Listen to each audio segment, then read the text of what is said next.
Hi, everyone, and welcome back to Brian's Horror Corner, or welcome if you're new to my channel. Either way, make sure you hit the subscribe button if you haven't already, so you don't miss my great horror content. So, with that being said, the movie that we're going to take a look at today is a very unique one. It was a first-time watch for me, and I have a great release of it, the physical media for it.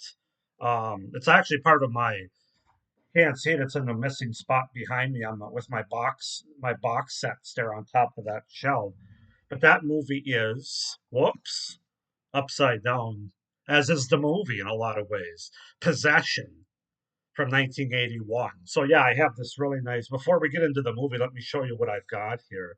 So there's actually a to make it easier, you can actually pull it out with this. Well, I don't want to pull it off but yeah, you can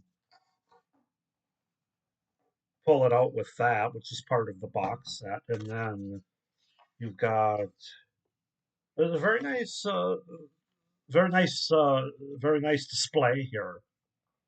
You've got the DVD. You've got there's a chapter listing technical information, and then there's a booklet as well, which I have not really looked at yet. But um, and I believe it's from Mondo Video, is it? Mondo Vision.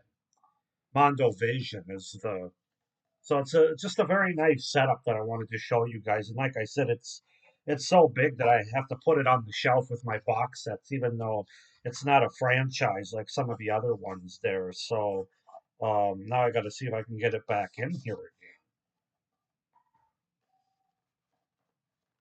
But I did want to show you that because it's definitely one of the nicer releases displays that I have of any movie. But let's go ahead and get into Possession from 1981 with Sam Neill and Isabelle Adjani. Um, Again, it's a movie I'd never seen before. The only scene I was familiar with was the subway scene. It's really not the movie I was expecting it to be. When I heard Possession, I'm thinking, okay, it's going to be kind of like The Exorcist, or it's going to be some sort of alien takeover kind of possession. So, anyway, Possession is a 1981 psychological horror drama film directed by Andrzej Zawalski and written by Zawalski and Frederick Tutton. The plot obliquely follows the relationship between an international spy and his wife, who begins exhibiting increasingly disturbing behavior after asking for a divorce. Possession is an international co-production between France and West Germany, was filmed in West Berlin in 1980. Zawalski's only English language film, it premiered at the 34th Cannes Film Festival, where Adjani won the Best Actress Award for her performance. So the movie opens with Mark, who's a spy who returns home to West Berlin from an espionage mission to find that his wife Anna wants a divorce. She will not say why, but insists it's not because she found someone else. Mark reluctantly turns the apartment and custody of their young son, Bob, over to her. After recovering from a destructive drinking spree, he visits the apartment to find Bob alone, unkept, and neglected. When Anna returns, he stays with Bob, refusing to leave her alone with the child, but attempts to make amends. Anna leaves in the middle of the night. Mark receives a phone call from Anna's lover, Heinrich, telling him that Anna is with him. The next day, Mark meets Bob's teacher, Helen. She inexplicably looks identical to Anna, but with green eyes. Mark visits and fights Heinrich, who beats him.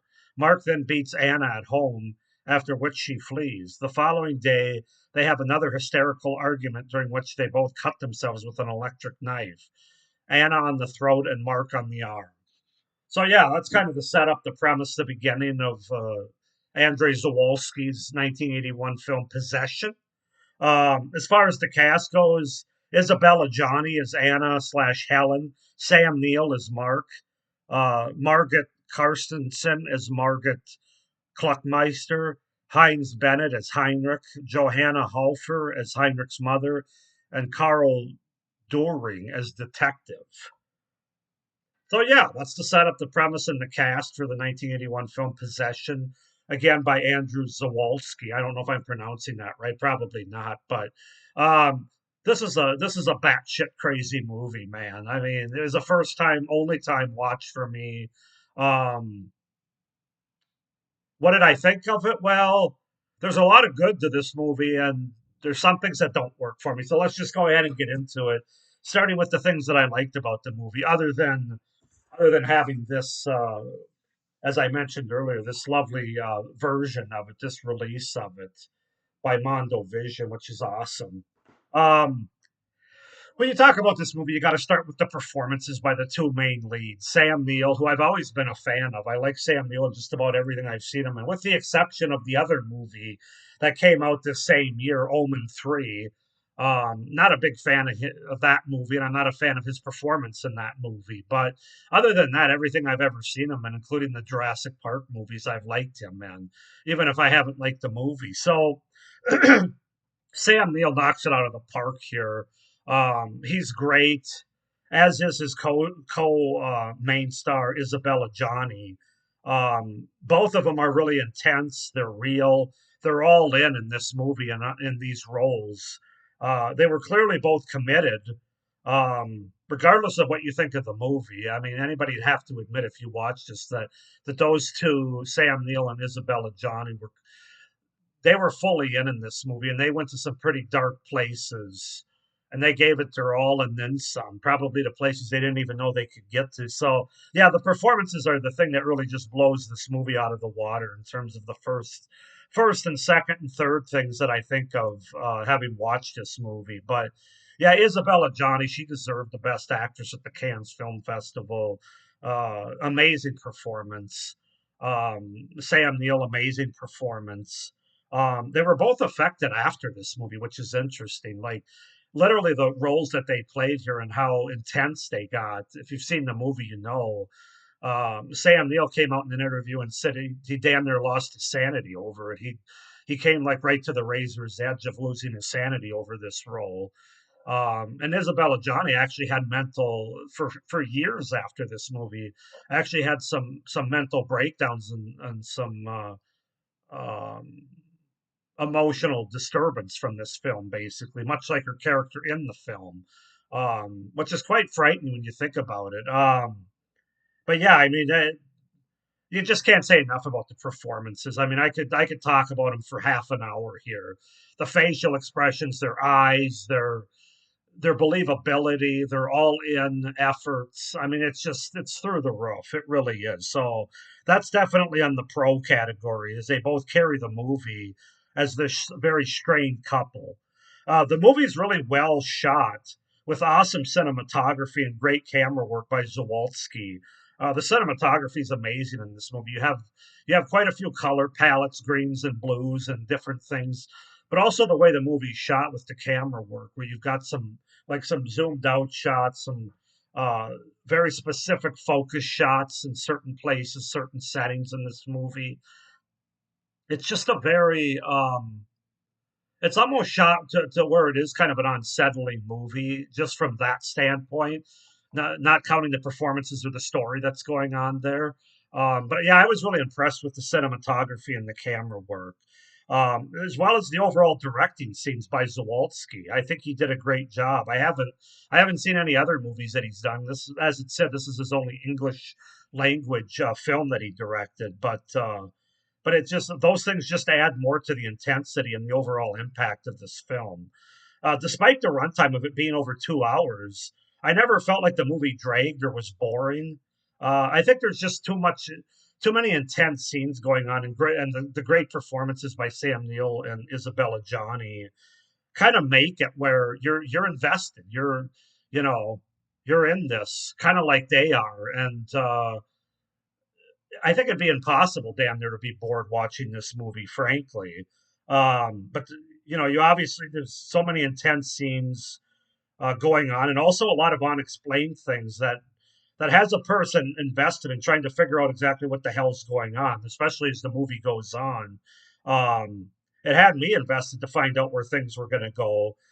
It's a very well paced film, actually, for being a film that's just over 2 hours. I didn't think the pacing.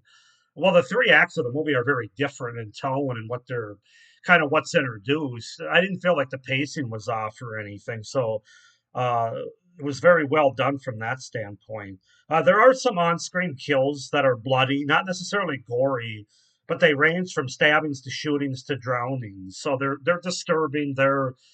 They show them for the most part. They're on screen, and they're bloody.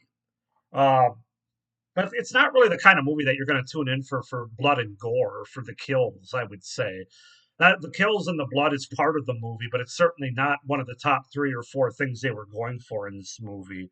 So just wanted to point that out. The look of the creature, which is introduced in the second act, spoiler, there's a creature in this movie, uh, maybe. But the look of the creature I thought was pretty effective, very gross and slimy, um, bloody. And you see it for a good amount of time too on screen at certain scenes in the movie.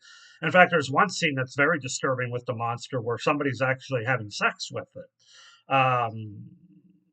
Yeah, that was shown, and it's like I said, the monster's just it's like this big slime monster, like in blood and stuff. And I think it's because it's absorbed the people that have been killed by it or within this apartment. It sort of absorbed their blood or their soul, whatever you want to say. But I thought the creature was pretty effective in the design of it and everything. So very gross. There and speaking of gross, there are some real gross out moments in the movie. None more than the one that I was familiar with this movie that has to do with Isabelle Adjani, where she's in the subway station. I believe she's coming home. She's got groceries in her hand. And I don't know if she actually miscarried a baby, um, but she just goes batshit crazy. I mean, she does. I'm not even going to try to do it, but I mean, contortions with her body, screaming, just completely losing her mind in a way that you've seen very few people on screen lose their minds. And then on top of that, at the end of the scene, there's a when the so-called miscarriage or whatever it is coming out of her, you've got blood coming out of her, you've got like white ooze coming out of her, like alien ooze. I don't really know, to be honest with you. There's some kind of liquid that's all mixed together coming out of her. All I can say was yuck. I kind of had to.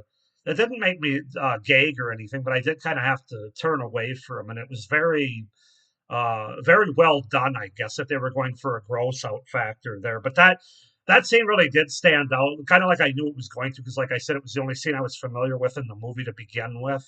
Now, granted, it wasn't what I thought it was going to be, as I didn't think the movie was what I thought it was going to be.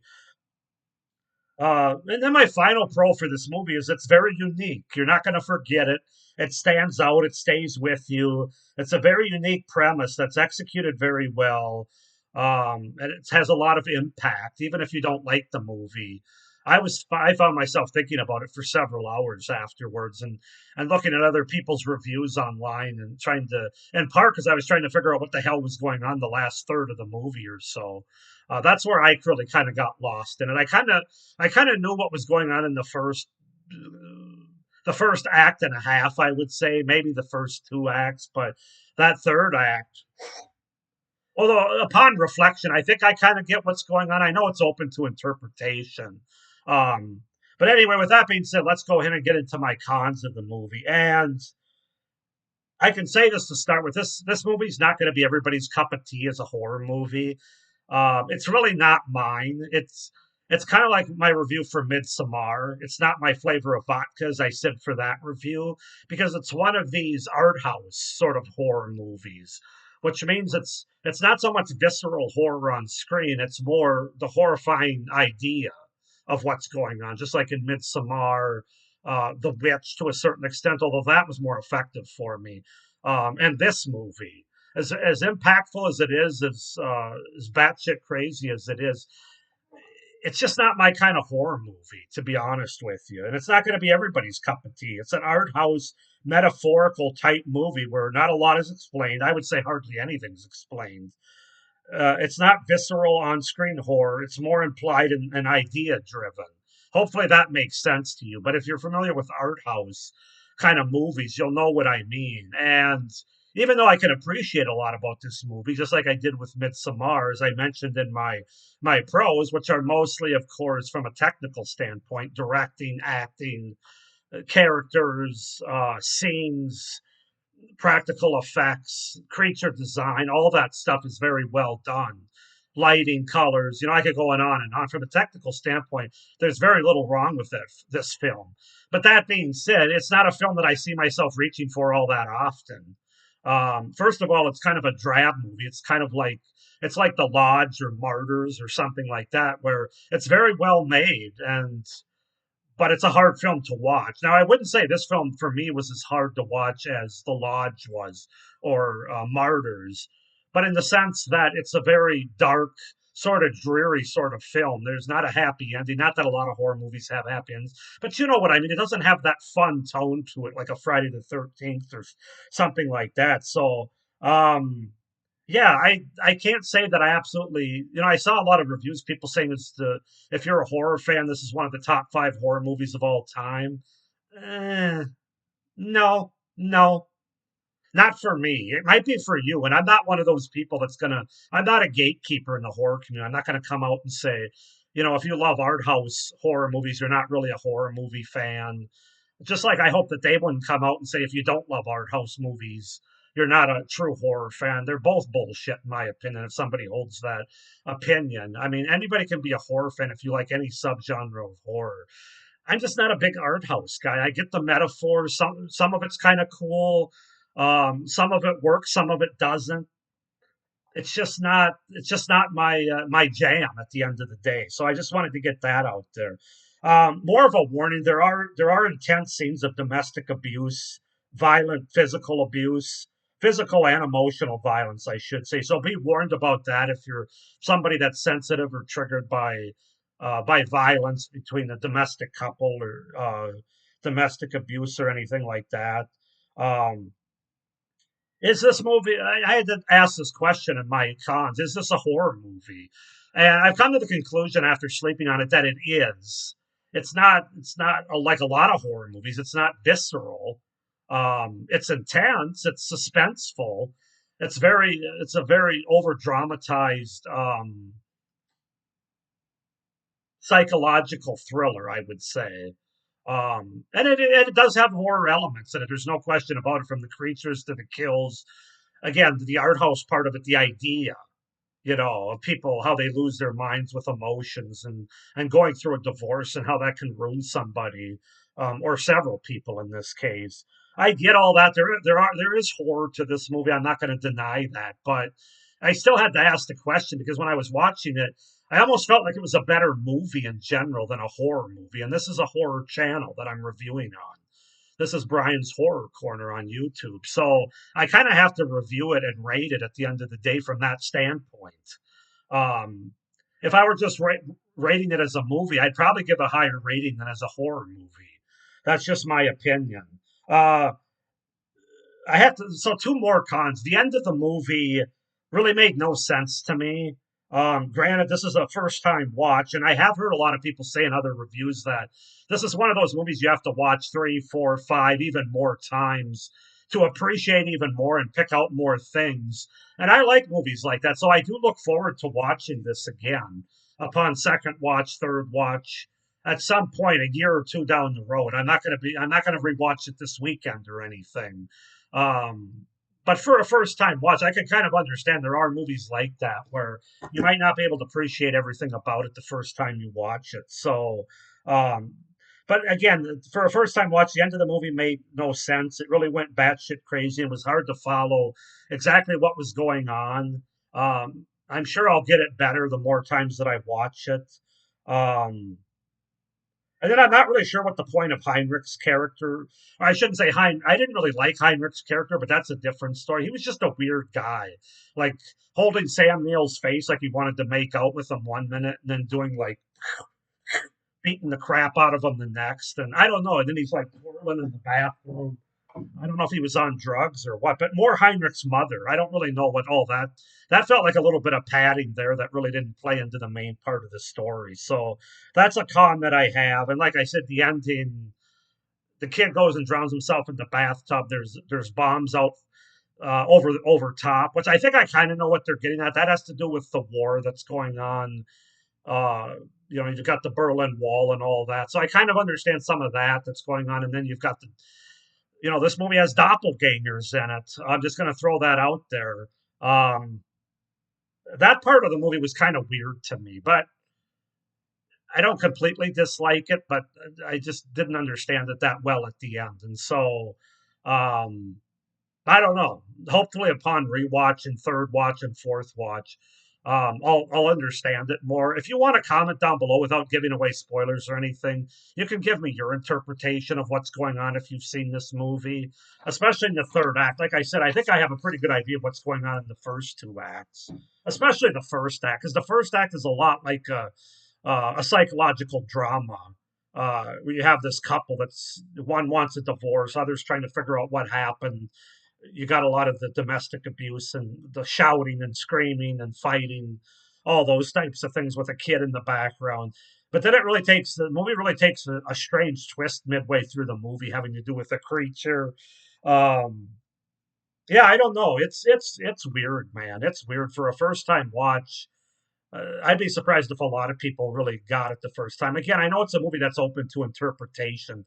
That's the point of it. That's why they don't explain much. I'm sure a lot of people have a lot of different feelings about it. As I said earlier, as well as this movie's made, and as much of it as I can appreciate, especially the performances as a horror movie channel that I'm reviewing it on, I'm going to give this movie a 7 out of 10. I know some people will think that's way too low. But again, I have to be honest. It's just not a movie I'm going to reach for that often, other than when I'm in the mood to rewatch it and try to figure out some things that I missed the first time, probably a year down the road or something. But 7 out of 10 for me. Go ahead and comment down below if you guys have seen this movie, your interpretation of it, what you think of it. Please like this video, hit the little notification bell, and subscribe to my channel so you don't miss any of my upcoming reviews for this series or any of my other great horror content that I have coming out the rest of this year, but particularly in March. And then, well, I'll be doing a horror franchise and then a TV series the end of May and a lot of other things after that. So, with all that being said, I hope you guys enjoyed this review. I know this is a long one because this movie is not only a long one, but a complicated one. And I still don't feel like I touched on everything. I didn't. There's a lot of hidden themes and things in this movie. So, but with that being said, I hope you enjoyed this review and you're enjoying this series. Thanks for watching. And as always, stay scared. Bye.